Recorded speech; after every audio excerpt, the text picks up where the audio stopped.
मूर्तिकार नहीं है, कभी कभी ऐसा लग रहा है की हम लोग भिकारी आहे. मूर्ती पडली म्हणजे मूर्तिकाराचं नाव संपतं तिकडेच. मूर्ती बघितली तर मी बोललो पूर्ण डॅमेज झाले. मी आतमध्ये बसत होतो, मला पोलीसवाले बोलले पुढे बसा, पुढच्या गाडीत बसा, व्हॅनमध्ये. माणसं पूर्ण जमा झालेली, आतमध्ये काय चाललंय ते माहीत नव्हतं. आणि गेट खोलल्यावर आतमध्ये पूर्ण पोलीस. मी माझं देवाचं काम करतो, मी खोटेपणा कशाला करतो.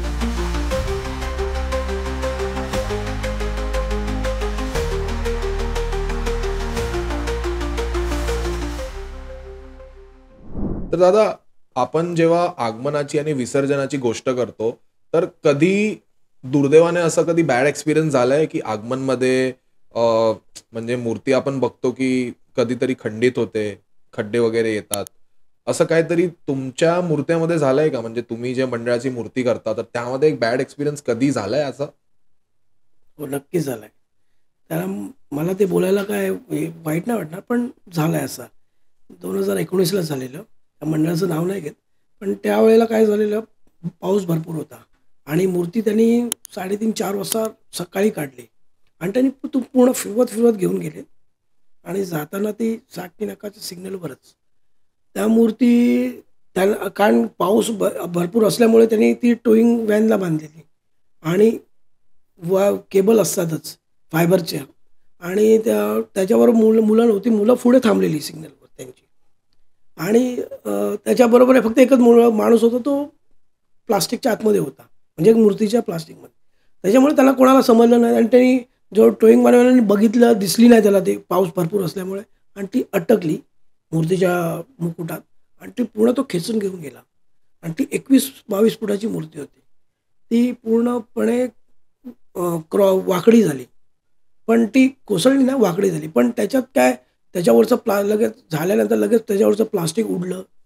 पाऊस तर धो पडतच होता आणि तिकडे पण रस्त्याच्या किनाऱ्याला चिखल पण जास्त झालेला. आणि सगळ्यात मोठी गोष्ट, मंडळाला काय करायचं ते सुचत नव्हतं. त्यावेळेला त्या भागमजोडीमध्ये उचला आणि एवढी मोठी मूर्ती सरळ करणं ते पॉसिबल नाही तसं. आणि हे आगमनमध्ये झालेलं आहे, आगमनाच्या दिवशी. आणि ते सरळ करणं, पुन्हा झोपवणं. त्याच्यानंतर त्यांनी कोणीतरी ग्राइंडर आणला, ते कटिंग केलं, म्हणजे पायाच्या खालून झालेली ती, म्हणजे खाली कमळ होतं, त्या कमळाच्यातून ती ब्रेक झालेली. मूर्तीला काही झालं नव्हतं, पण ती करता ती मूर्तीचा बॅलन्स सुटला त्यांचा. ते तोंडावरती पाण्यामध्ये, त्या पाण्याच्या डबक्यामध्ये पडली चेहऱ्यावर. ती मूर्ती पूर्ण डॅमेज झालेली. आणि त्यावेळेला काय झालं, माझ्या मूर्त्या जाणाऱ्या होत्या आणि मी माझ्या कारखान्यात होतो, आणि तो जो व्यक्ती, त्यांचा अध्यक्ष, एवढे चांगली माणसं ती मंडळवाले, ते गाडी घेऊन लगेच आले आणि त्यांनी ती मूर्तीने एका कंपाऊंडमध्ये ठेवली. तिकडे वखार होती, वखारमध्ये लावून पूर्ण पॅक केलं. आणि तिथे पूर्ण मीडिया, पोलीसवाले सगळ्यांना ते माहिती पडल्यानंतर, अशा गोष्टी माहिती पडल्यानंतर सगळा सनसनी केस बनवायला येतातच, सगळेच येतात. तर मला त्यांनी येऊन, मी बसलेलो आणि मूर्त्या देत होतो, तितक्यात त्यांनी येऊन माझ्या कानात सांगितलं की दादा, आपल्या मूर्तीचा प्रॉब्लेम झाला, की पडले.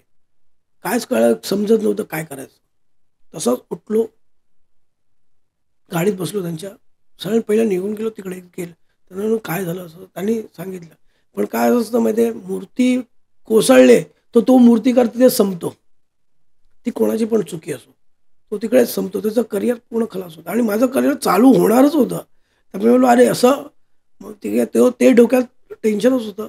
आता तिकडे जागेवर गेल्यावर बघितलं तर तिकडे पूर्ण मीडियावाले, रिपोर्टर असतातच, आणि त्याच्यानंतर माणसं पूर्ण जमा झालेली, आतमध्ये काय चाललं ते माहीत नव्हतं. आणि गेट खोलल्यावर आतमध्ये पूर्ण पोलीस, आणि मूर्तिकाराला बोला सगळ्यांची लक्ष माझ्याकडे, ते टेन्शन, आता करायचं काय. पण तितक्यात एक पत्रकार म्हणजे एक मीडियावालाच होता तो, आणि येऊन बोलला तुम्हाला मूर्त्या द्यायचं, मग मूर्त्या बनवता काय, ते तो बडबडायला लागला. त्या मंडळाने माझ्या पूर्ण बाजूला घेरा बनवला की कोणी पण मूर्तिकाराच्या बाजूला यायचं नाही. मंडळाच्या मुलांनी तिकडे कोणी जायचं नाही. पूर्ण चारी साईडनी मला घेरून ठेवलं. फक्त त्याच्यात पोलीसवाले आले, पोलीसवाले एक आलं तर मला बोलतो बाबा काय आलंय, मूर्ती जरा बघून घ्या, काय होणार आहे ते मला सांगा. मी त्या ठिकाणी गेलो तर मूर्ती पूर्ण झोपून ठेवलेली क्रॉस. ते बोलणं बरोबर वाटत नाही, पण सांगणं गरजेचंच आहे, कारण जे झालंय ते झालंय. मूर्ती बघितली तर मी बोललो पूर्ण डॅमेज झाली मूर्ती, करायचं काय. आणि 2 दिवस मी झोपलो नव्हतो, त्यात काम चालू होतं, गणपतीचं आगमन होतं, डोकं चालत नव्हतं, काय करायचं. मग विचार केला की बाबा पोलीसवाले बोलले आता काय करायचं सांग, हे इथे जास्त वेळ ठेवू शकत नाही. आणि त्यातल्या त्यात फोटो काढणारे होते, त्यांना सांभाळा, हे करणार, बोलणारे होते. तर मी बोललो मला 2-3 दिवस लागणार या गोष्टीसाठी. तर मला तुम्ही 2-3 दिवस मंडळवाले बोललो दादा मला छोटी मूर्ती कशी पण करून दे, हिला आपण काय करूया. तर मी बोललो एक काम कर, ट्रक मागवा, मी आत्ता ही मूर्ती आपण आपल्या वर्कशॉपला घेऊन जाऊया. ट्रक मागवला, माणसं बसली. मी बोललो कोणी यायचं नाही माझ्याबरोबर, मंडळाची मुलं कोणी यायचं नाही, मी जाणार फक्त. मी मूर्ती ट्रॉलरवर झोपवली.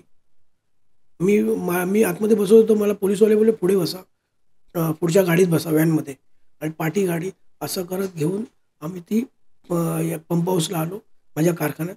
तिथे ती मूर्ती दुसऱ्या कारखान्यात, तिकडे मूर्त्या नव्हत्या. आणि तिकडचं मंडळ पण एक अंधेरीश्वरकडून मंडळ आहे, ती मुलं सगळी चांगली. जेव्हा भक्तगण श्री गणेशाची मनोभावी सेवा करण्यास एकत्रित होतात तेव्हा बाका अत्तराचा मधुर सुगंध हवेत दरवळतो. दैवी सुगंध अंतःकरणाला भक्तीने भरून प्रेम आणि आदराचे पवित्र वातावरण तयार करतो. बाका अत्तर, सुगंध प्रार्थनेचा. तर त्यांनी तिकडे कोणाला यायला नाही दिलं. तिथे ती मूर्ती आतमध्ये ठेवली. तर फटाफट ती मूर्ती अध्यक्ष आला, बोलतो दादा काय करायचं सांगा, छोटी मूर्ती देशील काय मला. कारण त्यांचं पण डोकं चालत होतं आणि एवढा आगमन होतं त्या दिवशी, म्हणजे तो तुमचं त्यांचं पूर्ण फिसकटलेलं, तरी पण शांत होती ती मुलं. त्याच्यावर रडत होती, काही जण टेन्शनमध्ये होती. त्याच्यावर पत्रकार डोकं खराब करत होते, अरे तुम्हाला नाही जमत तर कशाला मोठ्या मूर्त्या आणतात, तुम्हाला इको फ्रेंडली करता, तुम्हाला काय गरज आहे, असं भरपूर काय गोष्टी झाल्या. त्याच्यावर मी कोणाला कायच उत्तर नाही दिलं. मला फक्त माझी मूर्ती मला बनवायची होती हे डोक्यात होतं माझं. ते आता कशी छोटी बनवायची मोठी बनवायचं काय. मी बोललो बाबा तुम्ही संध्याकाळी या, रात्री मी जरा थोडा वेळ आराम करतो, मला 2-3 तास पाहिजेत. तर मी घरी झोपायला गेलो, ती मूर्ती तिथे ठेवलेली. ती मूर्ती कटिंग करून ठेवून दिली, म्हणजे छोटी बातं बसवायची आहे बोला तर ती कटिंग करायला. ती उभी होती, ती कटिंग केली. तर संध्याकाळी मी उठल्यावर मी बोललो आता पंप हाऊसला जातो, म्हणजे माझ्या माझा वर्कशॉप होतं घरासमोरच. मी बघतो तर मूर्ती घेऊन इकडे आणून पार्लाच्या वर्कशॉपमध्ये ठेवली.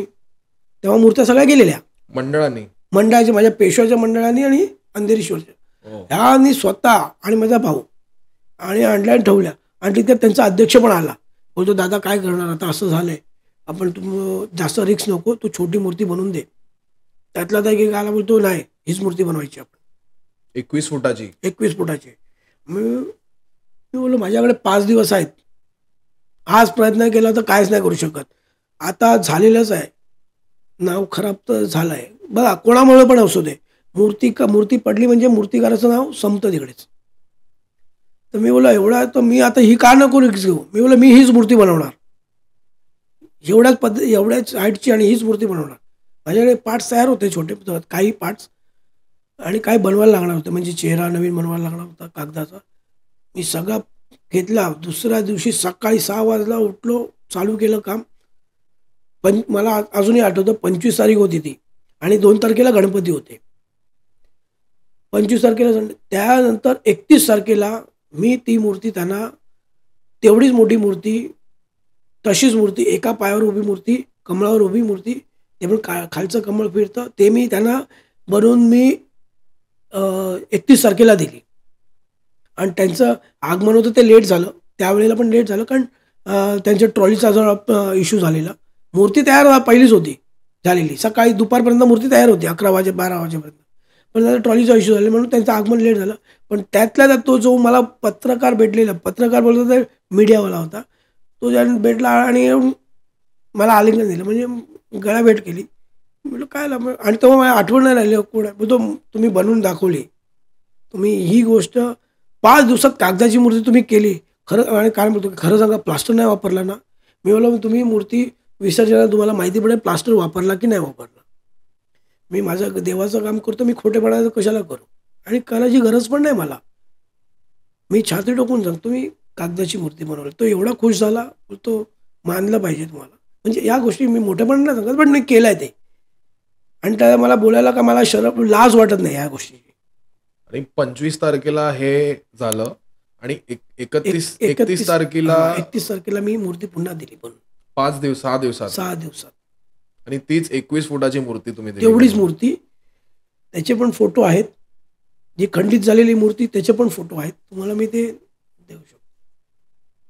सल्यूट आहे काका तुम्हाला की एवढं तुम्ही म्हणजे डेअरिंगनी 21 फुटाची मूर्ती कागदाची 6 दिवसामध्ये तुम्ही उभी करून दाखवली आणि त्यांचं विसर्जन पण चांगल्या रीतीने. एकदम चांगल्या पद्धतीने त्यांचं विसर्जन 9व्या दिवशी होतं. ओके. आणि ते पवई त्याला लावतच होतं. त्या विसर्जनाच्या दिवशी मी जातीने हजर होतो. त्यावेळेला पण पाऊस आला, ते पुन्हा डचकायला लागलं. मी काय नाही होणार, प्लास्टिक टाकायचं नाही मूर्तीला. आता मी बोलतो ना, त्यांनी एकच शब्द वापरला, नाही दादा बोलला नाही टाकायचं, नाही बोलायचं नाही टाकायचं. त्यांनी प्लास्टिक न टाकता पूर्ण भिजवत, मी तिकडे होतो 2-2.5 तास पाऊस कंटिन्यू पडत होता. पूर्ण मूर्ती भिजवली, पूर्ण मूर्ती भिजवत होती.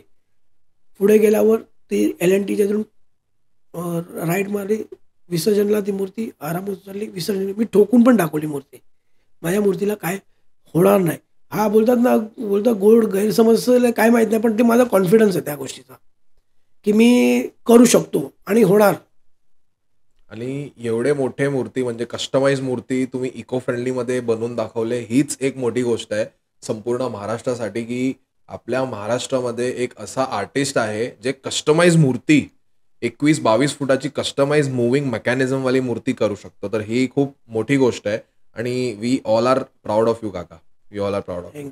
आता काका एक गोष्ट सांगा की मूर्तिकारांचं नाव पडला समोर तर सर विजय खातूचं नाव येतं आणि सर राजन झाडचं नाव येतं.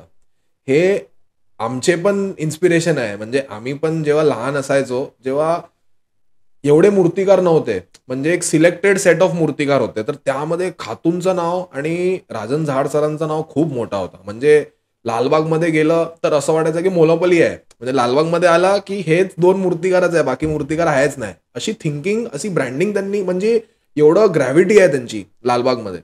तर तुम्हाला ते ओळखत होते पहिल्यापासून, तुमची मैत्री कशी झाली आणि तुम्हाला हे विजय खातू सर आणि राजन झाड सर तुम्हाला भेटले होते कधी की काय? एक गोष्ट सांगा आणि एक आठवणीची जे मेमरीज असतात ना, एक किस्सा सांगा. मी बोललो माझं मंडळ आहे पेशवाचं. पहिलं आम्ही 2000 ना पहिल्यांदा आम्ही राजन झाड साहेबांकडे आम्ही गेलो मूर्ती बघायला. आम्ही सगळे लहान होतो 2001ला. तेव्हा सगळी लहान मुलं होती आणि त्यांच्याकडे मूर्ती, आम्ही सगळ्यात मोठी मूर्ती म्हणजे आमच्यासाठी 6.5-7 फुटाची मूर्ती मोठी होती आमच्यासाठी बसलेली त्यावेळेला, की आम्ही ती घ्यायला गेलो आणि ते आम्ही भिजत आलेलो. तेव्हा आम्ही त्यांच्याकडे, त्यांनी आम्हाला लहान मुलांना बघितलं, अरे बोलवलं, 2 जणांना घरात बोलवलं. नंतर मी स्वतःच गेलेलो. मी सांगितलं साहेब मला ती मूर्ती पाहिजे. त्यांनी मला त्यांची किंमत सांगितली. तर मी बोललो साहेब ठीक आहे, मी उद्या येतो आणि टोकन तुम्हाला देतो. कारण मी तेव्हा भिजलेलो म्हणून मी पैसे आणले नव्हते. दुसऱ्या दिवशी गेलो, मी त्यांना पैसे दिले आणि त्यांना सांगितलं सर काय कमी होईल काय? बोलतो अरे मी तुमच्या अवस्था बघून आहे ना, मी तुम्हाला पहिलेच कमी सांगितले. बोलतो ठीक आहे. तेव्हा त्यांची आमचे एक हे बॉन्डिंग तयार झाली आणि त्या वर्षापासून आम्ही त्यांच्याकडून मूर्ती घेत होतो राजन झाड सरांकडे. मी त्यांना भाईच बोलतो. तर असं झालं की एकदा असे किस्से तर भरपूर आहेत राजन झाड साहेबांची, की त्यांनी एकदा आमची पेशवाची मूर्ती बनवली. ती नंतर टेबल मोठा झाला म्हणून मी ती मूर्ती तयार असताना मी टेबल कापलेला, ते तिथे निघून गेलेले वर्कशॉपमधून. ते टेबल कापला मी, कारण मोठा टेबल झालेला, मूर्ती कलंडू पण शकत होती उचलताना. म्हणून मी त्यांना सांगितलं की मला चला हे डाऊट येतो, मी कापतो. ते बोललो बाबा करतो, रिक्सवर कर पण कर. त्याने मला थांबवलं नाही, करायला दिलं. पण तेव्हा ते जर लेट झाला मला, कारण मी मूर्ती तयार आणि मी 2 पाठचे कापून पूर्ण मूर्ती पुन्हा तशी टेबल बनवायचं बोला तर लागणार. त्याने कायच नाही बोलले. पण नंतर बघतो साहेब नाही. नंतर दुसऱ्या दिवशी मी पुन्हा आवर्जून गेलो, मी सगळं काम करून रात्री निघून गेलो. दुसऱ्या दिवशी त्यांना सांगितलं भाई काय राग नाही आलेला? बोलतो अरे मी बघितलं तुझं आणि मी निघून गेलो. बोललो अरे तू काय करतोय आता, मूर्ती तयार आणि तू काम करतोय. तेव्हापासून आमची ती बॉन्डिंग चांगली वाढली. म्हणजे 2003ची गोष्ट आहे. 2007 ते मी त्यांच्याकडून मूर्ती घेतली. नंतर तुम्हाला सांगितलं मी जरा परिवर्तनासाठी मी स्वतःच ठरवलं की बाबा तेव्हा मूर्तिकार पण कोण नव्हते, कागदाच्या मूर्त्या बनवणारे कोण तयारच नव्हते. म्हणून आपण हे स्वतः बनवण्याचा प्रयत्न आपण स्वतः केलेला. तो विषय झाला आणि राजन झाड यांना मी स्वतःच बोललेलो की भाई मी मूर्ती स्वतः बनवतोय. तेवढे खुश झाले. त्यांनी असं नाही विचार केला की बाबा तू नवीन आहे, तू काय करणार. ते बोलले अरे वा कशी बनवणार, मग त्याने मी त्याला सांगितलं असं असं मी करतो आहे. तर त्याने येतो बोललेले, पण त्या वर्षी त्यांना यायला नाही भेटलं. पण त्यांना मी फोटो दाखवला, त्यांना फोटो दिला. ते खुश झालेले, म्हणजे ते फोनवर बोलायचे पण माझ्याशी या गोष्टीवर. आणि 2012ला तो स्वतः पूर्ण फॅमिलीला घेऊन माझ्या गणपती बघण्यासाठी खास आलेले. मुंबईचा पेशवा. मुंबईचा पेशवा. ते बाजूला आजूबाजूला त्यांनी मूर्त्या दिलेल्या त्यांनी, त्यांच्या स्वतःच्या मूर्त्या. आता पण पण आहे. ते पण ते त्यांच्या मंडळात न जाता माझ्या मंडळात आवर्जून आलेले. तेव्हा पण त्यांच्याशी त्या गोष्टी बोललो, भाई त्यांना हे काय सांगितलं, तुम्ही तर आहे पण बोलतो बरं मस्त गेलाय खरं. आणि त्यांनी त्यांच्या मिसेसना पण सांगितलं, मुलांना पण सांगितलेलं की बाई ही अशी अशी मूर्ती बनते. त्यांनी ती झालेली. आणि विजय कातू साहेबांचं कसं माहिती आहे, त्यांची ओळख असं काहीच नव्हती. माझा मित्र होता, त्याच्याबरोबरची ती ओळख. आणि त्यांनी असंच मित्रांनी माझी ओळख करून दिलेली की हा पण मूर्तिकार आहे आणि नवीन आता चालू मूर्तिकार नाही, हा मूर्ती बनवतो, कागदाची मूर्ती. बोलो कागदाची बनवतो, कशी बनवतो. बोलो सर या ना जरा बघायला. मी असंच बोलत ना, तुम्ही सर आले तर बरं पडेल. म्हणजे 2014ची गोष्ट आहे. तर तुम्ही आल्या ना बघितलं तर मग त्यांना मी मोबाईलवरचा माझा फोटो दाखवला. वा बोला असे बनते मूर्ती. म्हणतो हां सर मी बनवलेली. म्हणजे नक्की येईन. मला मग कल्पना होती ते येणार 2015ची 15ची गोष्ट आहे ती. मी 15ला ती मूर्ती बनवली. हत्तीवरची आरूढ मूर्ती होती बसलेली अंबारी याच्यावर. ती एक 18-19 फुटापर्यंत होती मूर्ती. तो हत्ती पण कागदाचा होता आणि गणपती पण कागदाचा होता. आणि मी त्याच्यात काय केलेलं, मी राजन साहेबांचा तो चेहरा बनवलेला तसा त्या पद्धतीतला. अच्छा. म्हणजे राजन साहेबांचा सिमिलर ट्रेडमार्क फेस आहे सरांचा. मी स्वतः बनवायचा प्रयत्न केलेला. ती मूर्ती होती. आणि त्यावेळेला माझ्या मित्रांना हे खातू साहेबांनी फोन केला आणि बोलले की मी येणार आहे बघायला, तू जरा मला फक्त कुठे यायचं ते सांग. तर आणि त्यांनी मित्रांनी येऊन मला सांगितलं की अरे खातू साहेब येणार आहेत. खातू साहेब येणार तर आमच्या मंडळातल्या मुलांचे भोया उंचावल्या. अरे येणार आहे बोललं. तर मग गाडी पाठवली त्यांना. माझ्या मित्र गाडी घेऊन गेला. बोलतो नाही आम्ही येतोय तुम्हाला घ्यायला, तुम्ही या.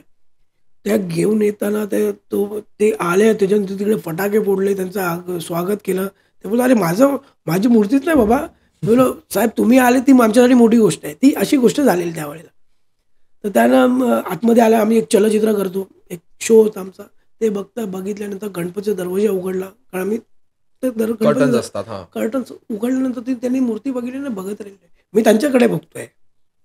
आणि त्यांना विचारलं साहेब सर माझ्याच्यात भरपूर चुका आहेत त्या तुम्हाला दिसणार, पण त्या माझ्या भरपूर चुका केल्यात मी ह्याच्यात, पण ते बघा जरा. तो बोलतो बाबा.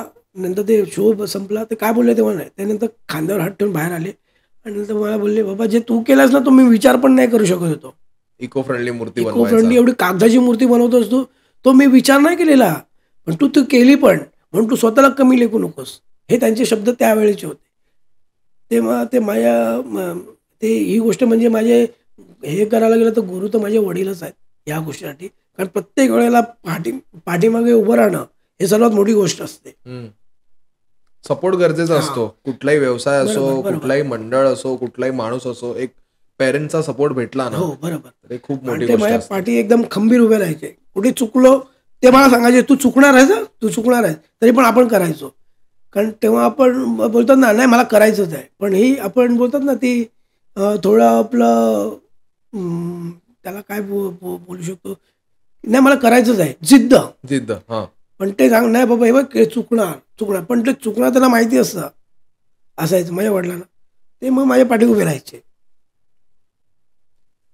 तर काका अभी अपन इसके बारे में बात करते हैं कि बहुत सारे मूर्तिकारों के साथ बैड एक्सपीरियंस हो रहा है पैसों को लेके, कि मंडल पैसे नहीं देते हैं मूर्तिकारों को, मतलब कुछ रकम बाकी रखते हैं, जैसे 10,000 रुपया हो गया, 15,000 हो गया, कोई 50% से ज़्यादा बाकी रखता है, क्योंकि सब मूर्तिकारों का अलग अलग प्रोसेस होता है. कोई मूर्तिकार एडवांस में लेते हैं पैसे, कोई मूर्तिकार नहीं लेते. तो आपके साथ भी बैड एक्सपीरियंस हुआ है मंडलों का कि आपके भी पैसे अभी तक बाकी रखे, और आप नाम लेना चाहोगे कोई मंडल का, नहीं भी लेना चाहोगे तो कोई प्रॉब्लम नहीं है, बट आपकी क्या राय है ये विषय पे? नहीं ये तो बात सही है, क्योंकि मंडल सभी लोग पैसे देते ऐसे नहीं है. अच्छे मंडल भी है पर उसमें जो पैसा लटकाने वाले, नहीं देने वाले भी बहुत है ऐसे मंडल। तो एक्सपीरियंस तो मुझे बहुत गंदा है इसका, क्योंकि एक एक मंडल का अभी भी बोल रहा हूँ कि नाम नहीं लूँगा, पर एक बड़ा मूर्ति बना तो उसका भी तो 2.5-3 लाख रुपए बाकी है। एक मंडल का हाँ, 2.5-3 लाख रुपया बाकी है।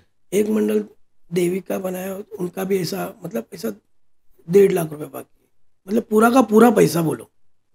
तो आप एडवांस नहीं लेते हो? तो अभी यही तो गलती है, पर अभी क्या करना है इसलिए। और ऐसे मंडल भी आते कि मुझे लेट हो गया मूर्ति, 2 घंटा लेट हो गया, मैं 2 घंटा हम लोग खड़े हैं, हमारा बैंजो का 40,000 गया, हमारा जनरेटर का 50,000 रुपया गया, ये पैसा कौन देगा। पर ये समझ में नहीं आता कि भाई मूर्ति बनाते समय उसके पीछे भी पूरा टीम रहता है। आप उसमें कमाना कितना रहता है, 10 या 20,000, 15,000, 20-25,000 ज़्यादा से ज़्यादा किया, तो वो भी नहीं मिलता मुझे। मैंने तो पहले ही बताया था कि नहीं मिलता मुझे, क्योंकि मेरा मूर्ति का कॉस्टिंग ही ज़्यादा जा रहा है। पर ये मुझे करना था, पर उसमें भी पैसा नहीं मिला तो वो गलत ही है। तो ऐसा बोलते ना, अरे लेट हो गया तो मैं इतना पैसा काटूंगा, उतना हो गया तो नहीं, वो अभी मंडल वाले नाराज है तो इतना। कभी कभी होता है, पर ज़्यादा ये है क्या, कभी मैं सभी का नाम नहीं, सभी की बात नहीं करूँगा, 100 में से 5 लोग तो मिलते ही है, कभी ना कभी आपको मिल ही जाते हैं ऐसे। तो आपका क्या विचार है इसके ऊपर कि नेक्स्ट ईयर आप क्या करने वाले हो? कि 3-4 साल तो आपका बैड एक्सपीरियंस हो गया, शायद ज़्यादा साल आपका बैड एक्सपीरियंस हुआ होगा, तो नेक्स्ट ईयर से कुछ आप इसके बारे में स्ट्रिक्ट होने वाले हो, या फिर कुछ और प्रोसेस लगाने वाले हो कि मूर्ति जब ही हम आपको डिलीवरी करेंगे जब ही आप पूरा पैसा दोगे? हाँ, वही तो कह रहा हूँ कि हम लोग हर साल बोलते हैं क्या, नहीं मूर्ति उठाएंगे वहाँ वैसे ही पैसा लेंगे। पर क्या होता है, क्योंकि एक दिन समझो आज संडे है, आज मुझे मूर्ति देना है, तो आज 15-15, 20-20 मूर्ति जाती है, तो एक जगह पे एक आदमी नहीं रहता ना। मेरा 2-3 दिन का वर्कशॉप था, तो मुझे वहाँ पे भी देखना गिरता है, यहाँ पे भी देखना गिरता है। तो पहला क्या है भाई, पहला मूर्ति निकालो टाइम पे। 2 बज गया तो 2 बजने के बाद कोई रुकते नहीं, हाँ बराबर। क्योंकि उनका आगमन चालू होने का वो भी प्रेशर हमारे पे रहता है। तो हम लोग पहला क्या बोलते हैं, पहला मूर्ति लेके जाओ, उठाओ, पहला निकालो आप। तो वो चक्कर में पैसा रुक जाता है, तो रुक जाता है तो कभी कभी रुक ही जाता है, अब तक नहीं आता है। तो कभी नहीं, तो कोई देके जाते हैं, कोई एक्स्ट्रा भी देके जाते हैं, पर कोई ऐसा रहते ना, क्या ये गलत है, वैसा नहीं हुआ, उधर काम बचा, उधर ये रह गया। अभी मैं इको फ्रेंडली बनाता हूँ तो थोड़ा बहुत कुछ ना कुछ रहने वाला ही है। ये मैं बोल रहा हूँ ना, कभी रहता ही है, पर वो ही सिर्फ दिखा दे, नहीं वो गलती है, वहाँ पे गोल्डन नहीं चढ़ा है, तो यहाँ और एकदम बाहर एक मामूली चीज़ दिखा दे जो दिखने में भी नहीं आते। आप मूर्ति कहाँ से देखेंगे, 10 फीट के पीछे से, बाहर से देखेंगे, लंबे से देखेंगे ना, 10 फीट तो रहता है अपना मिनिमम, आप मिनिमम 10 फीट। एकदम ऐसा नजर, मतलब 2 फुट से 1 फुट से थोड़ी देख रहे हैं मूर्ति। पर ऐसे भी है क्या, नहीं वो गलत है, उधर से दिख रहा है, पीछे से दिखा रहे, गणपति के पीछे। अरे गणपति के पीछे कौन देखने वाला है कभी कभी, वैसा ये गलतियां निकालने वाले भी मंडल है। तो वो मंडल क्या, एक तो उनको पैसा देना नहीं रहता है, और पहले ही बुकिंग के टाइम इतनी किचकिच रहती, कहीं कोई मंडल की, वही ज़्यादा मंडलों की जो पैसा देने के लिए नाटक करते हैं। उनको 1.5 लाख का मूर्ति बोला तो अरे बाप रे, 1.5 लाख का मूर्ति, 1.5 लाख में तो 2 मूर्ति आ जाएगा। तो मैं बोलता भाई ले लीजिए, नहीं हम लोग अभी इको फ्रेंडली के काम ये कर रहे हैं, तो आप तो वो 1.5 लाख से मुझे सीधा 80,000 पे लेके आते हैं वही लोग, और वही मूर्ति लेते समय इतने दुनिया भर का बात दिखाते भी, ये गलत है, वो नहीं है, 1 घंटा लेट हो गया, 2 घंटा लेट हो गया, ऐसा होता है। फिर आपके फोन नहीं उठाते? तो फोन कभी कभी फोन नहीं उठाता, कभी कभी बोलते देने का ही नहीं है, देना ही नहीं हमें। हमारे मंडल ने बोला, हम लोग और बताने वाले भी कैसा बोलते, नहीं मंडल नाराज है इसलिए नहीं, और वही मंडल अगले साल वापस आते हैं, ऐसा है, अगले साल रिटर्न आते हैं, ऐसा है। लेकिन फिर इस साल का भी है, गए साल पैसा नहीं दिया, मतलब अभी जो गणपति गया उस टाइम पैसा नहीं दिया, फिर भी सर हम लोग आ रहे, ऐसे भी है। तो जब भी वो आएंगे तभी आप बोलोगे ना कि ये बातचीत होगी? मैं तो गया हो गया, वो इसको काट डालता हूँ। हाँ, लेने का तो मेरे पे अभी नहीं लेने का तो नहीं लूंगा सीधा, ऐसा क्या मैं वो अभी गया तो अभी तू देगा तो मैं करूँगा, तभी मैं आगे का सोचूंगा, वैसा नहीं। वो गया तू नहीं देने, खत्म। अभी अगले साल करने का रहेगा तो मैं करने का रहेगा तो मैं पहला सोचूंगा बाद में ले लूंगा तो गए साल का छोड़ दूंगा, ये है। क्योंकि वो उस पर रोना कुछ मतलब नहीं है। क्योंकि हम लोग क्या बोल में गणपति बनाते हैं ना, ऐसा लग रहा है कि हम लोग गणपति मूर्तिकार नहीं है, कभी कभी ऐसा लग रहा है कि हम लोग भिखारी है।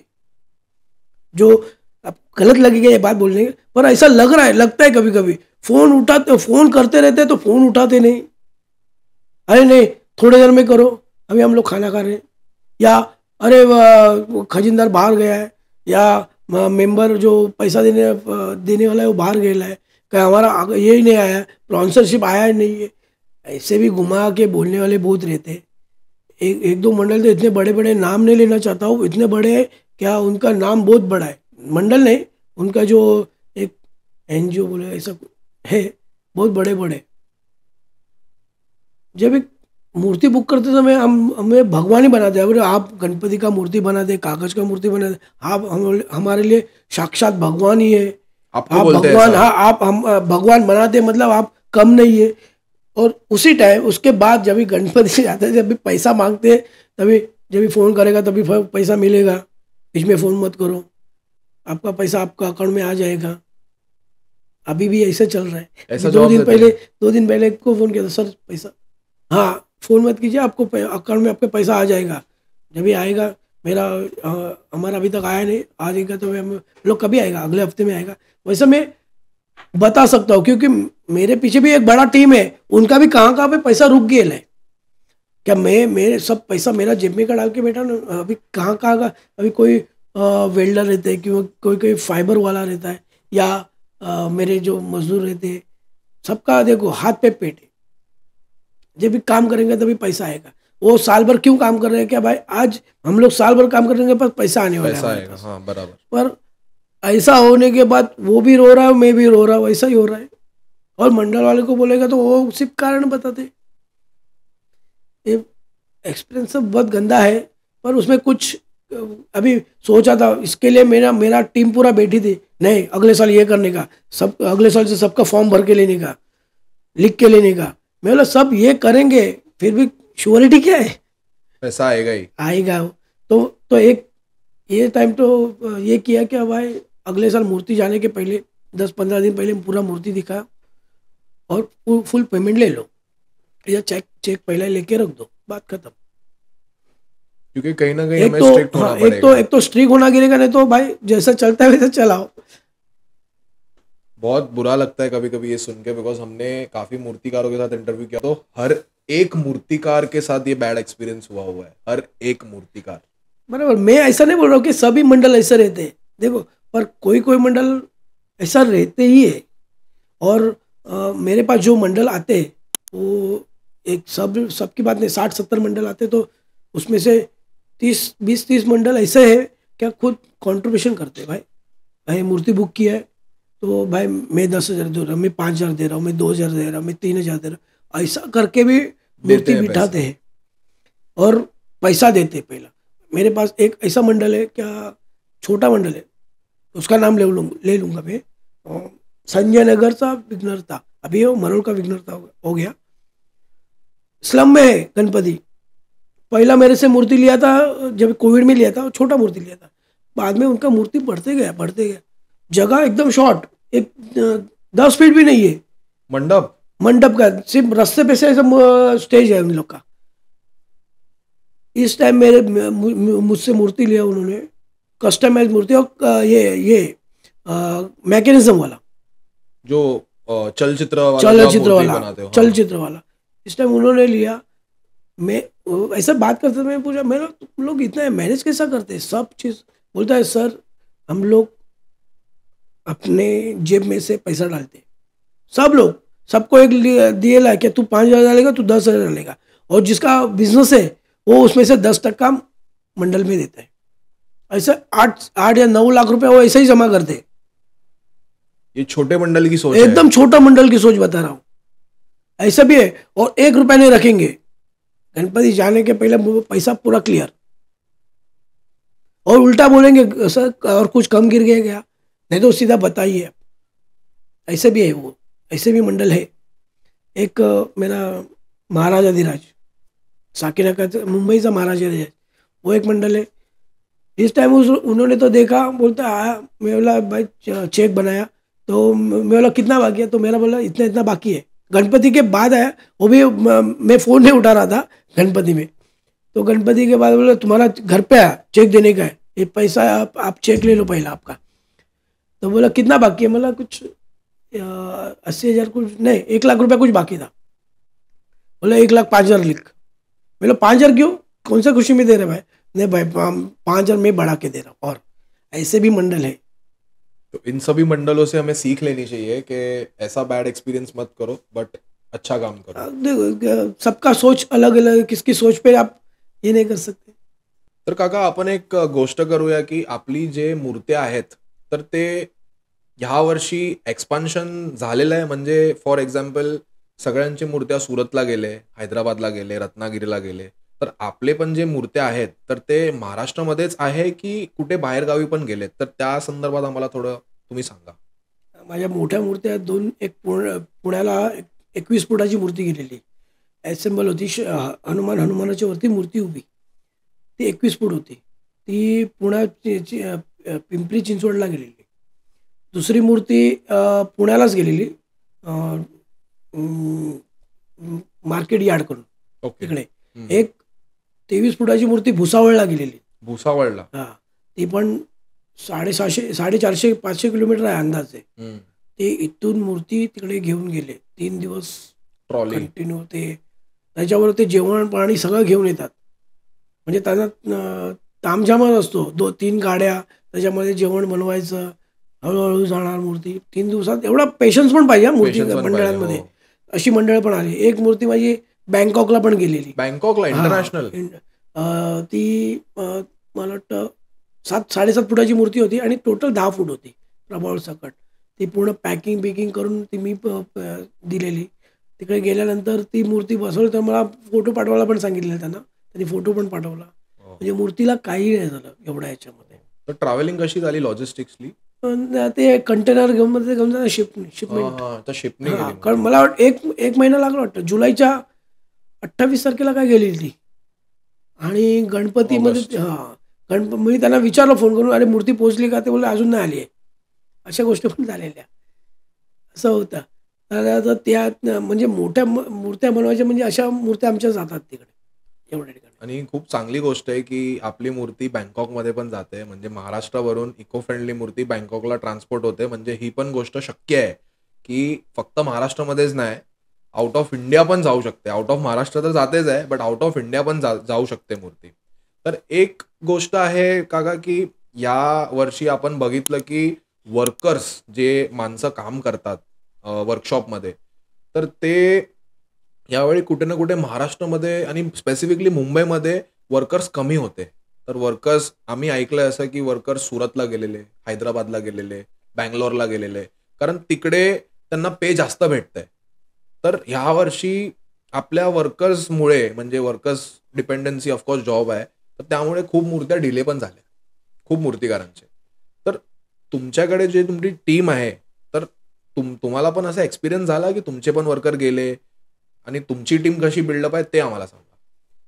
एक म्हणजे प्लास्टरचं काम आणि इको फ्रेंडली काम, आणि हे मी स्वतः डेव्हलप केल्यामुळे ही प्रोसेस फक्त मला माहिती आहे. त्याच्यामुळे हे वर्कर आहेत ना, ते मला स्वतःला घडवावं लागतात.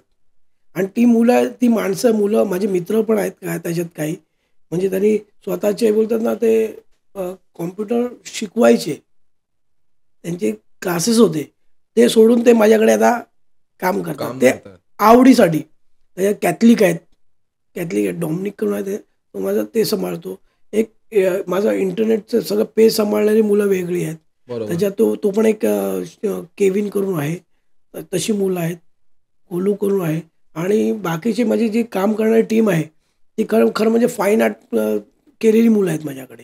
बरोबर. कोणी फाईन आर्ट केलं आहे, कोण म्हणजे ते शिकतात आहे, कॉलेजमध्ये आहेत, ते याची कामं करतात. ती मुलं माझ्याकडे काम करतात आहे. आणि ते ओडिसावाली मुलं आहेत माझ्याकडे, ते यावर्षीपर्यंत काम करत होते माझ्याकडे. त्यांची पण टीम होती, त्यांनी ते तिकडून गावावरून घेऊन आलेलं माझ्याकडे काम करायला. आणि राहिलेली इकडची कॉलेजमधली मुलं आहेत, येतात. त्यातल्या तर तुम्हाला सांगितलं की माझ्याकडे माझी स्वतःची मुलगी आहे, 9वीत आहे, ती आता 14 वर्षाची आहे.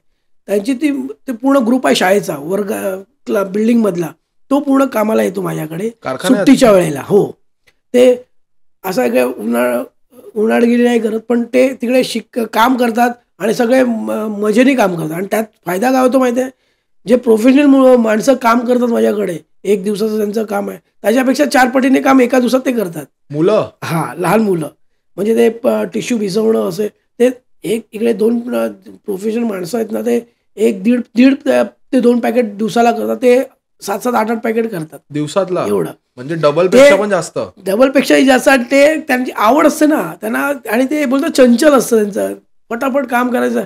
हा किती करतो त्याच्यापेक्षा फास्ट मी काम करणार, अशा पद्धतीत. आणि ती मुलं माझ्याकडे मे महिन्यात पूर्ण तिथेच असतात कारखान्यात कामाला. असे आमची टीम ही तयार असते. त्याच्यात माझे वडील काम करतात, माझे अजून टीम म्हणजे पेंटिंग करणारे वेगळे आहेत, पॉलिश करणारे वेगळे, असे वेगवेगळे, म्हणजे वेल्डर वेगळे आहेत. ते वर्षभर मला ती पूर्ण टीम ठेवावं लागते, वर्षभर त्यांना सांभाळावं लागतं. म्हणजे त्यांचा पगार असतो, काही जणांचा 1000 पण असेल दिवसाचा, काढायचा 1200 पण असेल, किंवा काही जणांना अंगावर काम दिलेलं तशी कामं करावी लागतात आम्हाला. आणि ही टीम घेऊनच काम करायला. आणि प्लास्टरचं काय वेगळं आहे, त्यांना काय तुम्हाला 3 महिन्याचं काम असतं बरोबर. आता त्यांचं गोष्ट खरी आहे की ते आता वर्षभर हैदराबादमध्ये काम करतात, म्हणजे जानेवारीपासून ते मे जूनपर्यंत बरोबर. त्याच्यानंतर इकडे काम चालू झाल्यानंतर ते सगळे वर्कर इकडे येतात. मग त्यातल्या काही जण येतात आणि काही जण येत पण नाही, असं म्हणून होत असणार, कारण त्यांना ते तिकडे पण काम भेटतच आहे बरोबर. आणि तिथे पगार, माझ्या मते तिकडे पगार जास्त भेटत असेल, त्याच्यामुळे इकडे येत नाही आणि ते शॉर्ट झालेत माणसं. म्हणून इकडचं जे मी पण ऐकलं आहे, कारण माझे मित्र पण प्लास्टरच्या मूर्त्या बनवतात, ते बोलतात अरे कारागीरच भेटत नाहीत. कारागीर भेटले तर ते काम करत नाही, 2 दिवस काम करतात, तिसऱ्या दिवशी दुसरीकडे जास्त पगार भेटला तर तिकडे निघून जातात. म्हणजे उडणारे असतात ते, म्हणजे एका ठिकाणी स्थिर नसतात असे. ते पण बोलतात अरे माझ्या मूर्त्या अर्धवट राहिल्या, अरे कोण फिनिशिंगला आला तर फिनिशर अर्धवट फिनिश करून निघून जातो. म्हणजे अशा पण गोष्टी कानावर आल्यात. पण त्याच्यात काय आपण 100% बोलू शकत नाही, कारण त्या आपल्याशी घडलेल्या नाही ना गोष्टी, अशा आहेत. पण माझी टीम मला बाबा ती वर्षभर ठेवावीच लागते, असं आहे. कारण तुमचं एक कॉन्सेप्टच वेगळं आहे. तुम्हाला ट्रेन करावी लागते मुलांना, बरोबर. असं नाही की कोणाला हायर केलं, 1 दिवसाची ट्रेनिंग दिली, बाबा असं असं कर आणि झालं. ते एक लॉंग प्रोसेस आहे, कारण तुमच्या मूर्त्यामध्ये आणि पीओपीच्या मूर्त्यामध्ये खूप अंतर आहे प्रोसेसमध्ये, जमीन आसमानचा फरक आहे. तर ठीक आहे दादा, आपण आता last part of the podcast मध्ये पोहोचलोय आणि खूप इंटरेस्टिंग राऊंड आहे हा. तर first round is called this or that. This or that मध्ये मी तुम्हाला 2 ऑप्शन देणार, 10 ऑप्शन्स आहेत असे, तर तुम्हाला एक चूज करायचं आहे. हे दिस ऑर दॅट आहे आणि एक रॅपिड फायर राउंड आहे. तर अपन चालू करो दिस और दैट में. Are you ready? Jai Ganesh दोस्तों, तो हम पहुंच गए हैं हमारे आखिरी पार्ट ऑफ द पॉडकास्ट पे, जो कि काफी इंटरेस्टिंग है और काफी लोगों को ये बहुत अच्छा लगा है लास्ट एपिसोड से. तो पहला पार्ट है दिस और दैट और अगला पार्ट इसके बाद आएगा रैपिड फायर राउंड. तो जुड़े रहना, बहुत इंटरेस्टिंग होने वाला है. दादा दिस और दैट राउंड आपण चालू करूया. निखिल खातू की सिद्धेश दिघोळे? सिद्धेश दिघोळे. सिद्धेश दिघोळे की कृणाल पाटील? कृणाल पाटील. कृणाल पाटील की राजन दादा झाड? राजन झाड. राजन झाड की ओमकार गायकवाड? राजन झाड. राजन झाड की आकाश तिरमल? राजन झाड. राजन झाड की प्रशांत देसाई? राजन झाड. राजन झाड की सतीश दादा वडीवेडेकर? राजन झाड. राजन झाड की राजू शिंदे? राजन झाड. राजन झाड की प्रथमेश घाडगे? राजन झाड. राजन झाड sir is the winner and we love you sir. We are the biggest fan of yours.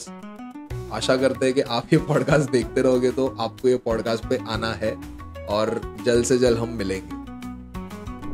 आता रॅपिड फायर राऊंड आहे काका. तर मी तुम्हाला प्रश्न विचारणार, एक वाक्य किंवा एक शब्दात तुम्हाला उत्तर द्यायची आहे. फेवरेट मूर्ती ऑफ 2023? पेशवा. फेवरेट मूर्तिकार of all time? Vijaykant. Favourite actor? Amitabh Bachchan. Favourite actress?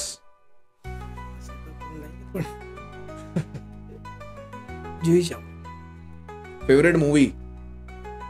KGF. Favourite food? Khichdi. Khichdi. Dal khichdi. Dream मंडळ टू वर्क ऑन? म्हणजे एक तुमचं स्वप्न आहे की बाबा हा मंडळ मला काम करायचं या मंडळावर. राजा, मुंबईचा राजा. गणेश गल्ली 22 फूट वाले की जय. तर काका कसं वाटलं गणेशोत्सव पॉडकास्टमध्ये येऊन? आणि आम्हाला तुमच्या सोशल मीडिया टीमनी सांगितलं होतं की सर एवढं बोलत नाही, म्हणजे त्यांना सवय नाही बोलायची. तर आज तुम्ही जवळपास 2 तासाचा कॉन्व्हर्सेशन आहे, 1.25-2 तासाचा कॉन्व्हर्सेशन आहे. तर कसं वाटतंय तुम्हाला? ही खरी गोष्ट, मी कधी जास्त असं कॅमेरासमोर किंवा मोबाईलसमोर पण बोलायला तयार होत नाही, कारण मला जमतच नाही त्या गोष्टी बोलायला.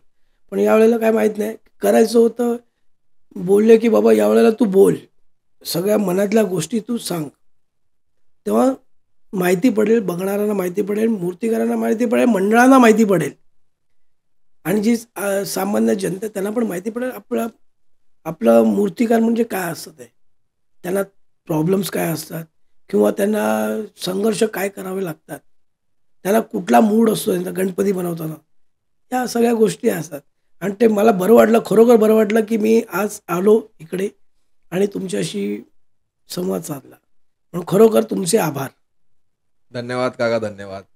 असंच सपोर्ट तुम्ही मूर्तिकारांचा राहू द्या आमच्यावर, कारण हा प्लॅटफॉर्म स्पेसिफिकली आम्ही मूर्तिकारांसाठी बनवलेला आहे की ह्या प्लॅटफॉर्मनी मूर्तिकारांची जी स्टोरी आहे ते घरोघरी पोचली पाहिजे. आणि गणेशोत्सवचे रिअल हिरो, गणेशोत्सव फेस्टिवलचे रिअल हिरो मूर्तिकार आहेत. जर मूर्तिकार नाही राहिले तर गणेशोत्सव साजरा कसा होणार? बरोबर आहे. जय गणेश दा. जय गणेश. तो आज का पॉडकास्ट, आज का एपिसोड यहाँ पे एंड होता है. मैं धन्यवाद कहना चाहूँगा राजेश सर का कि वो अपना कीमती टाइम निकाल के यहाँ पे आए हैं और उन्होंने काफ़ी सारी चीज़ें बताई है. और ये पॉडकास्ट काफ़ी स्पेशल है, काफ़ी यूनिक है, बिकॉज ये मूर्तिकार की स्पेशलिटी ये है कि ये इको फ्रेंडली मूर्तियाँ ही बनाते हैं. तो बहुत ज़्यादा डिफरेंस देखने को मिला आज, हमको भी बहुत सीखने को मिला, बहुत इन्फॉर्मेशन मिली जो हमको नहीं पता थी, बहुत सारे डाउट्स क्लियर हुए. तो आशा करता हूँ कि ये एपिसोड आपको भी पसंद आया होगा. तो लाइक, शेयर और सब्सक्राइब ज़रूर करना, और कमेंट करके नीचे बताना कि आपको अगला मूर्तिकार किसको देखना है द गणेशोत्सव पॉडकास्ट पे. जय गणेश.